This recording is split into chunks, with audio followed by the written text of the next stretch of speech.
وہ صرف خیال کی حد تک ہی رہا، اور وہ بھی ایک بہت ہی کچا پکا سا خیال۔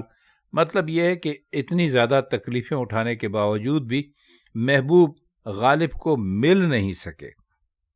تو کہتے ہیں کہ بس کیا بتائیں کہ ہماری کیا حالت ہے، نہ ہمارے پاس اب دل ہے، نہ ہمارے پاس اب جگر ہے، اور نہ ہی وہ امید ابھی تک ہماری پوری ہوئی ہے کہ جس کے پورے ہونے کے انتظار میں ہم نے اپنے دل اور جگر دونوں کو اپنے محبوب پر وار دیا تھا، یعنی جدائی کے صدمے اٹھاتے رہے کہ شاید کسی دن محبوب ہماری بات مان جائیں، لیکن اس کا کوئی فائدہ نہیں ہوا، اور دل اور جگر الگ کام سے گئے، اور ہمارے محبوب سے ملاقات کا تصور تک اب ہمارے پاس نہیں ہے۔ تیسرا شعر ہے، شکست رنگ کی لائی سحر شب سنبل، پر زلف یار کا افسانہ نہ تمام رہا۔ شکست کہتے ہیں ٹوٹ جانے کو، اور شکست رنگ کا مطلب ہے کسی رنگ کا ٹوٹ جانا۔ سحر کہتے ہیں صبح کو، اور شب کہتے ہیں رات کو، اور سنبل اصل میں ایک درخت ہوتا ہے، اس کا رنگ کالا ہوتا ہے، تو وہ اب آگے چل کر آپ کو بتائیں گے۔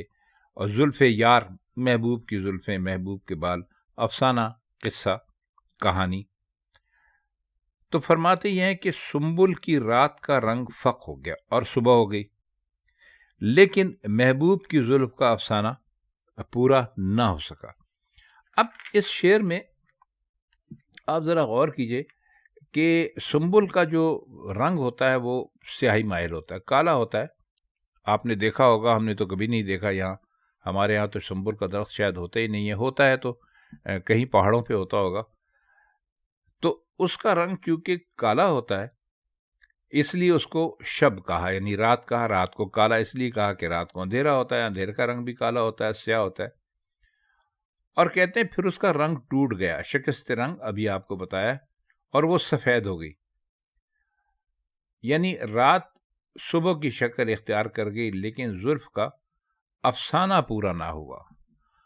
اب دیکھیے کیا خوبصورت بات غالب نے کہی ہے۔ وہ کہتے یہ ہیں کہ جو سنبل کا درخت ہوتا ہے، رات جب ہوتی ہے تو ظاہر ہے کہ ہر چیز سیاہ ہوتی ہے، تو وہ بھی سیاہ رنگ کا ہم کو دکھائی دیتا ہے، لیکن جب صبح ہو جاتی ہے تو اس کا رنگ تو سیاہ ہی رہتا ہے، لیکن ہمیں پتہ چل جاتا ہے کہ یہ اپنا رنگ تبدیل کر لیتا ہے، رات میں اور طرح سے دکھتا ہے، دن میں اور طرح سے دکھتا ہے۔ لیکن ہمارے محبوب کی زلف ایسی ہے کہ اس کی آپ کہانی ہم سے نہ پوچھیں، یعنی وہ سنبل سے بھی کہیں زیادہ بڑھ کر سیاہ ہے۔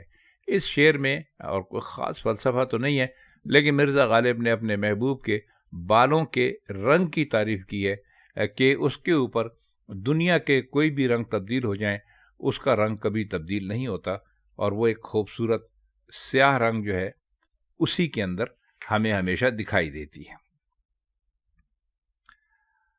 آخری شعر ہے، نہ پوچھ حال شب روز و ہجر کا غالب، نہ پوچھ حال شب و روز ہجر کا غالب، خیال زلف و رخ دوست صبح و شام رہا۔ نہ پوچھ حال کا مطلب یہ ہے کہ ہم آپ کو کیا بتائیں۔ شب کہتے ہیں رات کو، ابھی بتایا آپ کو، روز کہتے ہیں دن کو، ہجر کہتے ہیں جدائی کو، غالب ان کا اپنا تخلص ہے غالب کا۔ خیال زلف یعنی وہی محبوب کی زلفوں کا خیال، رخ دوست کا چہرہ، رخ چہرے کو کہتے ہیں، دوست کا چہرہ۔ اب یہ سارے الفاظ کے معنی کے بعد اس کے اندر سے کیا نکلتا ہے اب ہم آپ کو بتاتے ہیں۔ کہتے ہیں شعر کا یہ مقطع ہے، کہتے ہیں غالب، جدائی کے شب و روز یعنی دن اور رات کا حال کچھ مت پوچھو، محبوب کے رخسار اور زلف کا خیال صبح اور شام رہتا ہے۔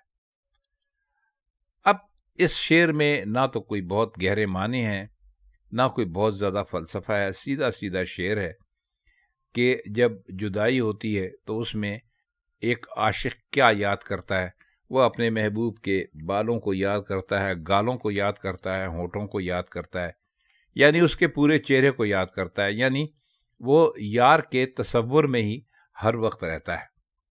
اور کہتے ہیں کہ ہم بھی اسی حال سے گزرے، اور ہمیں بھی اپنے محبوب کے جو رخسار تھے، رخسار کہتے ہیں گالوں کو، اور ہونٹ تھے اور زلفیں تھیں، ان کا خیال ہمیں صبح و شام ہر وقت رہا۔ اب یہاں پر شب اور روز اور صبح اور شام زلف اور رخ کی جو مناسبت ہے اس کو بیان کرنے کی کوئی ضرورت ہے نہیں، آپ سمجھ ہی گئے ہوں گے۔ تو خواتین و حضرات، یہ نسخہ حمیدیہ سے مرزا غالب کی غزل کے 4 اشعار تھے، 4 ہی اس میں دیے ہوئے تھے، ہم نے سبھی کے معنی آپ کے لیے کر دیے۔ اگر آپ کو اچھا لگا ہو تو ہمارے چینل کو سبسکرائب ضرور کیجیے گا۔ تو آج کے لیے بس اتنا ہی، اب ہم چاہتے ہیں آپ سے اجازت۔ خدا حافظ۔